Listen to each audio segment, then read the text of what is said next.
darurat, Indonesia dalam keadaan darurat ini. Para mahasiswa sedang menyampaikan ekspresinya ingin meruntuhkan atau membubarkan DPR RI. Tapi ini sebagai suatu reaksi daripada ugal-ugalannya para anggota dewan yang berpesta pora atau merayakan kenaikan gaji yang luar biasa tadi. Dan itu tentu melukai hati rakyat. Dan akhir-akhir ini kita lihat demonstrasi di Jakarta dan sekitarnya dan sampai ke daerah-daerah itu menuntut DPR agar dibubarkan. Tapi kalau secara logika politik kita mustahil DPR RI itu dibubarkan, walaupun dengan rakyat yang sebanyak apapun yang akan sana. Akan tetapi kalau yang dituntut paling utama adalah Pak Presiden Prabowo untuk membuat suatu dekret presiden, ini sudah suatu hal yang luar biasa. Kalau Pak Prabowo berani mengeluarkan dekret presiden, terus dalam salah satu poin dekret presidennya adalah bubarkan DPR, itu memungkinkan. Tapi kalau hanya demonstrasi-demonstrasi seperti itu dan kelihatannya sampai dengan sekarang pun tidak ada aktor yang menonjol yang untuk bisa dijadikan panutan untuk mengendalikan daripada amarah rakyat tersebut. Dan sayang, 1000 kali sayang, ternyata Pak Prabowo pun presiden kita itu intuisi atau nalar politiknya atau feeling daripada politiknya tidak nyambung atau sengaja tidak mau menyambungkan diri dengan apa yang terjadi di DPR RI saat ini. Karena selain kerusuhan dan kerisuhan dan keresahan rakyat di DPR RI dan semua rakyat sebagian kalangan Indonesia menginginkan pembubaran DPR, Pak Prabowo justru mengobral sejumlah penghargaan kepada para menteri dan kepada tokoh-tokoh masyarakat yang tidak ada relevansinya dengan apa yang dikehendaki rakyat pada saat ini. Dan bahkan gedung dewan pun kosong melompong, tak ada orangnya. Dan juga di media-media sosial, di media-media mainstream lainnya juga pun tidak ada komentar-komentar dari Pak Prabowo mengenai aksi apa yang saat ini sedang terjadi di DPR RI, yaitu luapan amarah atau tuntutan daripada segenap lapisan masyarakat yang ada di sana. Ini artinya kemungkinan besar Pak Prabowo tidak mau menghiraukan apa yang saat ini terjadi. Tapi kalau memang itu sudah terjadi, akhirnya mungkin tidak menutup kemungkinan pun akan terjadi sebuah tindakan-tindakan anarkis yang lebih besar lagi. Diharapkan seperti saat ini seharusnya minimalnya Ketua DPR beserta perlengkapan pimpinan DPR menghadap atau bertemu atau menemui masyarakat yang sedang berdemo atau mengajak masyarakat perwakilannya untuk berdiskusi, untuk mencoba untuk menenangkan mereka.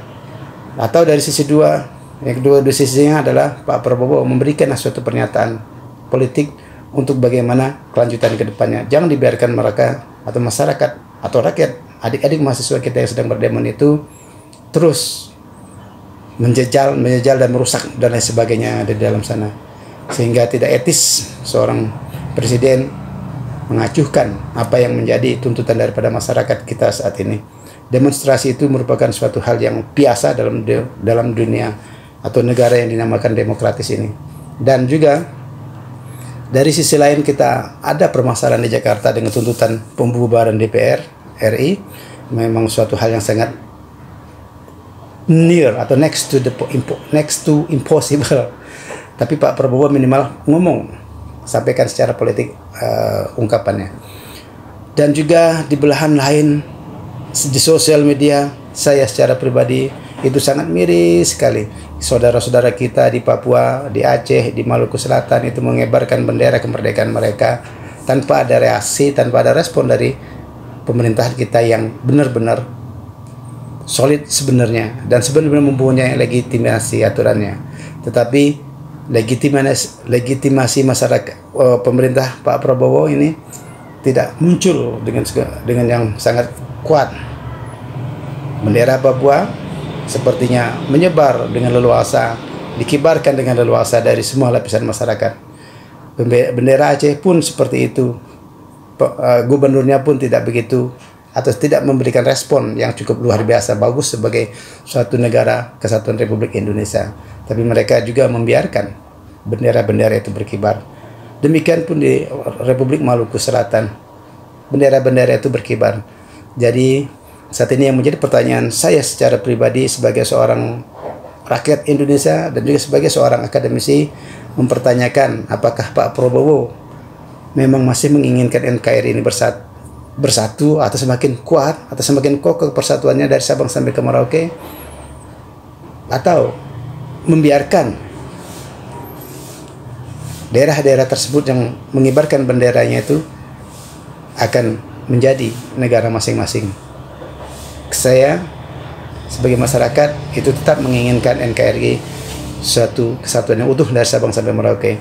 Kalau seandainya Pak Prabowo tidak memberikan sebuah tindakan yang sangat luar biasa sebagai solusi bahwa Indonesia adalah satu, tentu nanti akan ada negara Sumatera, akan ada negara Kalimantan, negara Papua dengan berbagai macam di dalamnya, dan juga Maluku Selatan dan juga Sulawesi. Wallahu a'lam bishawab. Pak Prabowo segera ambil tindakan. Yang paling utama adalah tenangkan dulu anak-anak kita di daerah DPR, di sekitaran DPR RI itu.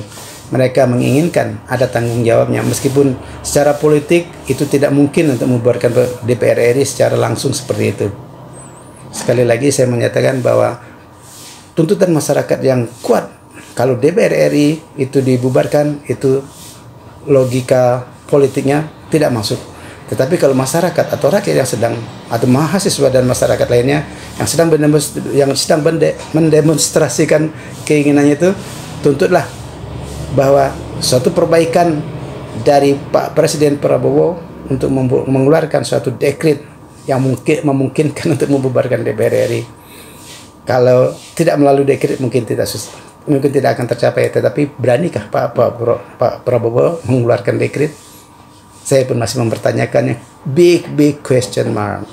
Dan sekali lagi sebagai ulasan terakhir, bahwa saya mengajak masyarakat kita untuk mengintrospeksi diri, bahwa mereka itu adalah anggota DPR RI itu, DPRD provinsi, kabupaten kota, termasuk DPD, itulah hasil pemilihan yang telah dilakukan oleh masyarakat Indonesia dari Sabang sampai Merauke. Dan tak satu pun dari mereka yang duduk di gedung DPR itu tanpa mengeluarkan rupiah.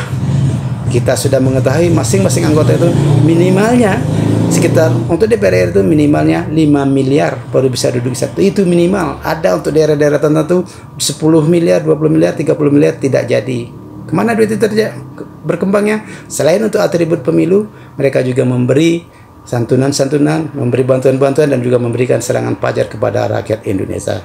Ketika mereka tidak mengasih itu semua, rakyat akan memilih mereka. Dan ini yang perlu kita introspeksi. Artinya adalah bahwa mereka yang duduk di sana yang kita curigai sebagai calon koruptor atau sebagian besar adalah koruptor, itu adalah hasil pemilihan rakyat.